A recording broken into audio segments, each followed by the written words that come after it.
நாராயணா, நாங்கள் இப்பிரபஞ்சத்தில் அனைத்து இடத்திலும் தேடினோம்.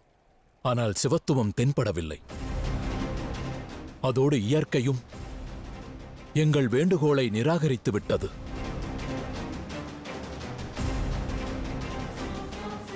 நாராயணா, எங்கள் அன்னை பார்வதி குழந்தை வடிவத்தில் அழுகிறார்கள்.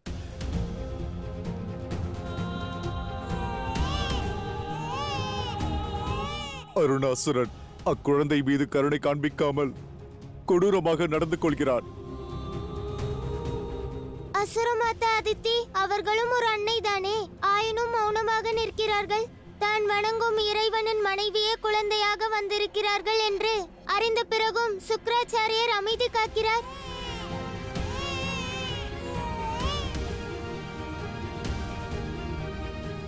இனியும் பொறுக்க இயலாது. நாம் ஏதேனும் செய்ய வேண்டும்.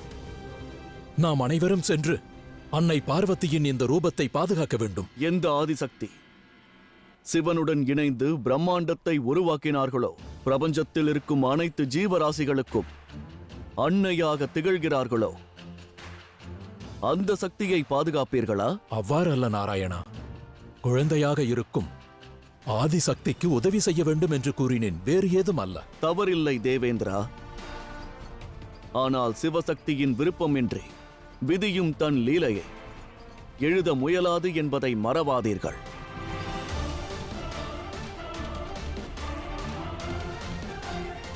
ஆகையால் எது நடக்கிறதோ அது அவ்வாறே நடக்கட்டும். மாறாக சிவசக்தியின் திருவிளையாடல் என்று உணர்ந்து அதை கண்டுகளியுங்கள்.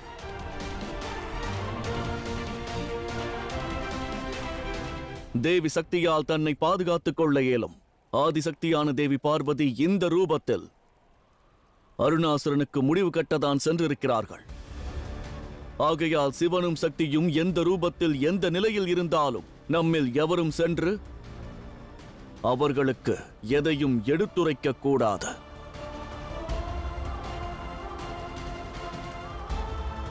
பிரச்சனைகளுக்கான தீர்வை அவர்களே கண்டறிய வேண்டும். நாராயணர் கூறியது சரிதான். தேவி பார்வதி தானாக இந்த ரூபத்தை தரித்திருக்கிறார்கள். அதோடு சிவன் தனது சிவத்துவத்தை பிரிந்து சமுத்திரத்தில் ஓய்வெடுக்கிறார் எனில், காலம் வரும்பொழுது இவ்விருவரும் தங்கள் உத்தேசத்திற்கான மார்க்கத்தையும் கண்டறிவார்கள். தேவேந்திரா மற்றும் தேவகணங்களே, சிவசக்தி இல்லாத நேரத்தில் பிரபஞ்சத்தை பாதுகாக்கும் பொறுப்பு நம் அனைவருடையது. அதே நேரம் சிவத்துவத்தையும் தேட முயலுங்கள். இன்றில்லையேல் நாளை இந்த யுத்தத்தில் நாம் வெற்றி பெற சிவத்துவத்தின் அவசியம் உள்ளது.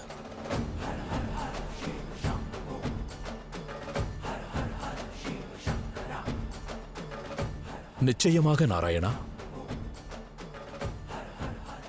ஹர ஹர மகாதேவா, அன்னை ஆதிசக்தி போற்றி, அன்னை ஆதிசக்தி போற்றி. ஹர மகாதேவா, அன்னை ஆதிசக்தி போற்றி, அன்னை ஆதிசக்தி போற்றி.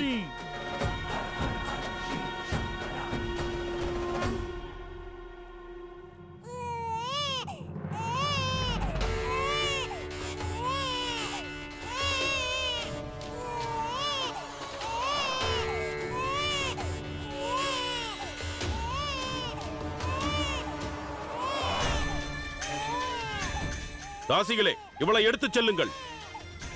நினைவிருக்கட்டும், காஞ்சனமாலா எந்த ஒரு நிலையிலும் தன் மகளின் அருகில் வரக்கூடாது. இவளை ஸ்பரிசிக்க கூடாது.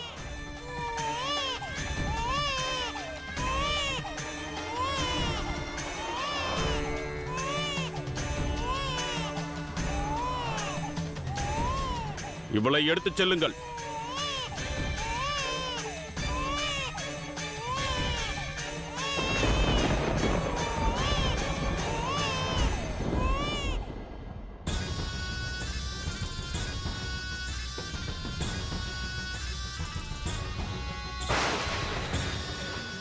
மிக்க நன்றி குருதேவா.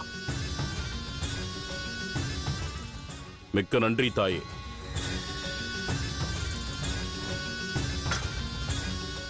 நீடூழி வாழ்வாயாக.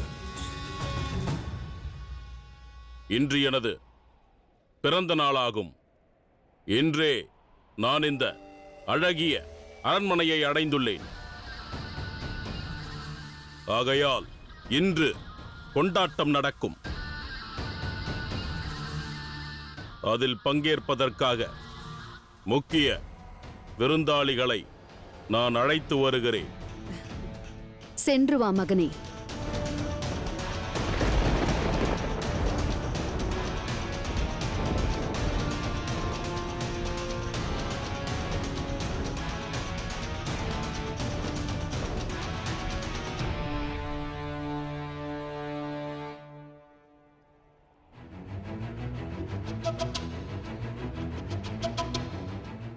அசுரமாதா, அசுரர்களுக்கு நன்மை நடக்கிறது. ஆனால் ஒன்றுதான் எனக்கு சற்றும் விளங்கவில்லை. மாபெரும் சம்பவம் நிகழ்ந்துள்ளது. ஆனால் சிவனை காணவில்லையே. சிவனின் சிவத்துவம் எங்கு மறைந்திருக்கிறது என்று தெரியவில்லையே. நானும் அதை பற்றி தான் சிந்திக்கிறேன் குருதேவா. தேவர்களாலும் சிவத்துவத்தை கண்டறிய இயலவில்லை அல்லவா? ஆனால் சிவத்துவம் பிரிந்ததால் அசுர குலத்திற்கு பல நன்மைகள் நடந்து கொண்டிருக்கிறது. அது எனக்கு மகிழ்ச்சியை தருகிறது குருதேவா. இது நாள் வரை தேவர்களுக்கும் அசுரர்களுக்கும் இடையே நடந்த யுத்தமானது சிவன் மற்றும் சிவத்துவத்தின் முன்னிலையில் நடந்தது. இன்று முதல் முறையாக யுத்தத்திற்கான சங்குநாதம் முழங்கியது. ஆனால் சிவனும் சிவத்துவமும் எங்கும் தென்படவில்லை. மகாதேவர் இல்லாத இத்தருணத்தில் பார்வதியின் ரூபமான இந்த குழந்தை மனதில் அருணாசுரன் வன்மத்தை விதைப்பான். நடக்கவிருக்கும் யுத்தத்தில் நிச்சயமாக வெற்றி அசுர குலத்திற்குத்தான். அசுரமாதா திதி, நாம் கண்ட கனவுகள் அனைத்தும் வெகு விரைவில் நிறைவேறப் போகிறது. நான் கூறினேன் அல்லவா, வெகு விரைவில் 8 திக்கிலும் அசுர குலத்தின் புகழ் பரவப் போகிறது. உலகிலும் அசுர குலத்தின் கொடிதான் பறக்கப் போகிறது. வெகு விரைவில் இப்பிரபஞ்சத்தை அசுரர்கள் ஆழ்வார்கள். அது நடந்தே தீரும்.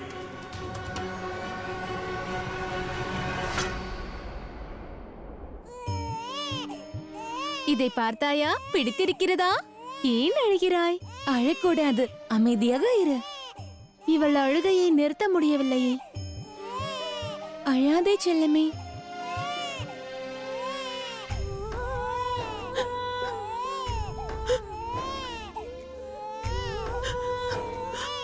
மகளே, மகளே, அங்கேயே நில்லுங்கள். உங்களை வேண்டி கேட்டுக்கொள்கிறேன். ஒரே ஒரு முறை என் மகளை தாருங்கள். அவள் அழுகையை நிறுத்திவிட்டு உங்களிடம் தந்து விடுகிறேன். வேண்டாம், முன்னேறி வர வேண்டாம். தாங்கள் தங்கள் மகளை சந்திக்க கூடாது. இது அசுர அரசரின் கட்டளையாகும்.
மகளே, நீ சிவசக்தியின் ஆசையாவாய். ஆயினும் வேறு வழியின்றி உன்னை பிரியும் தருணத்தில் நான் நிற்கிறேன். ஆகையால் நான் அனுதினமும் வணங்கும் சிவசக்தியை பிரார்த்திக்கிறேன். எதிர்காலத்தில் ஏதோ ஒரு நாள் நிச்சயம் உன்னை கட்டித் தழுவும் தருணம் வரும்.